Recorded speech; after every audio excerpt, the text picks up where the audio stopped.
Assalamualaikum warahmatullahi wabarakatuh. Perkenalkan, nama saya Lena Nur Aina dari PS22J. Di sini saya akan menganalisis perkembangan kognitif anak usia 3 dan 5 tahun yang ditinjau dari tahap perkembangan kognitif Jane Piaget.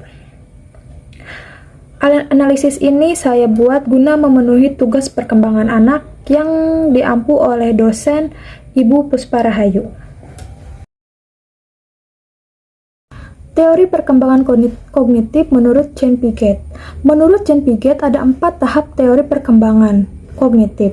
Yang pertama ada periode sensori motor, yaitu dimulai sejak bayi dilahirkan sampai dengan usia 2 tahun. Pada tahap ini, bayi membangun pemahaman mengenai dunianya dengan mengkoordinasikan pengalaman sensoris dengan tindakan fisik dan motorik.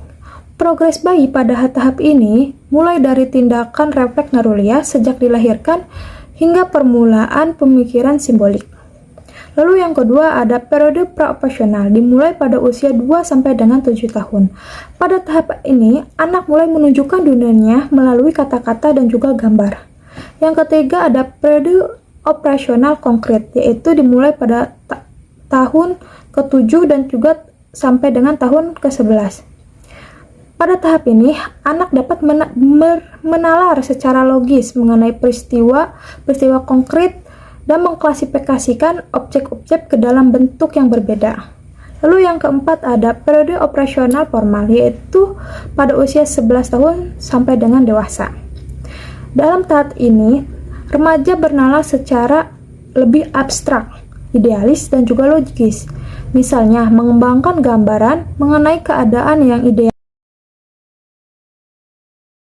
Baik, karena di sini saya menggunakan analisis perkembangan anak pada usia 3 dan 5 tahun yang ditinjau dari tahap perkembangan kognitif Jane Piaget, maka yang digunakan adalah tahapan nomor kedua, yaitu tahapan praoperasional pada anak usia 2 sampai dengan 7 tahun. Pada tahap praoperasional ini, anak mulai menunjukkan dunianya melalui kata-kata dan juga gambar. Pada eksperimen kali ini, saya menggunakan eksperimen Sally dan juga Anna. Mari kita lihat hasil eksperimennya. Nah, Teteh punya 2 boneka. Yang ini namanya Sally, yang ini namanya Anna. Mereka sedang bermain bola. Nah, Sally memasukkan bola ke dalam keranjang. Lalu tiba-tiba Sally pergi. Anna mencoba memasukkan bola ke dalam kotak. Setelah Anna memasukkan bola ke kotak, Sally datang. Di manakah Sally menemukan bola? Di mana? Oke. Teteh punya 2 boneka. Yang ini namanya Sally, yang ini namanya Anna. Mereka sedang bermain bola. Lalu Sally memasukkan bola ke dalam keranjang. Tiba-tiba Sally harus pergi nih. Nah, Anna memindahkan bola ke dalam kotak. Setelah Anna memindahkan bola ke kotak, Sally datang. Di manakah Sally menemukan bolanya? Oke.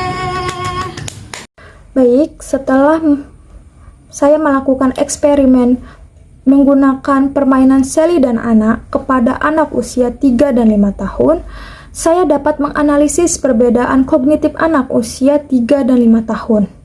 Yaitu, yang pertama, kepada anak usia 3 tahun. Walaupun anak tersebut sudah dapat mengikuti dan juga paham mengenai alur cerita Anna dan juga Sally, akan tetapi respon yang diberikan sangat pasif seperti hanya mengangguk ataupun hanya diam saja. Mungkin respon yang diberikan diakibatkan oleh anak ini baru pertama kali bertemu dengan saya. Jadi yang respon yang diberikan hanya terdiam. Walaupun pada saat diberikan pertanyaan di mana letak bola yang disembunyikan oleh anak atau dipindahkan oleh anak usia 3 tahun tersebut dapat menjawab dengan benar. Akan tetapi dalam jawaban tersebut memiliki jeda waktu dalam mengambil keputusannya. Sedangkan kepada anak usia 5 tahun, anak tersebut sudah dapat mengikuti dan juga memahami alur cerita yang saya ceritakan mengenai Sally dan Anna. Dan respon yang diberikan juga sangat aktif sekali, seperti merespon apa yang saya katakan dengan benar. Lalu, pada saat pengambilan keputusan, di saat saya menanyakan di mana letak bola yang telah dipindahkan oleh anak usia 5 tahun ini langsung menjawab dengan benar tanpa ada jeda terlebih dahulu dalam pengambilan keputusannya. Di sini menunjukkan adanya kematangan kognitif pada anak usia 5 tahun. Baik, sekian hasil dari analisis eksperimen menggunakan permainan Sally dan Anna kepada anak usia 3 dan juga 5 tahun yang menggunakan teori perkembangan kognitif Jane Piaget. Mohon maaf bila terjadi kesalahan dalam perkataan dan juga saya ucapkan terima kasih. Wassalamualaikum warahmatullahi wabarakatuh.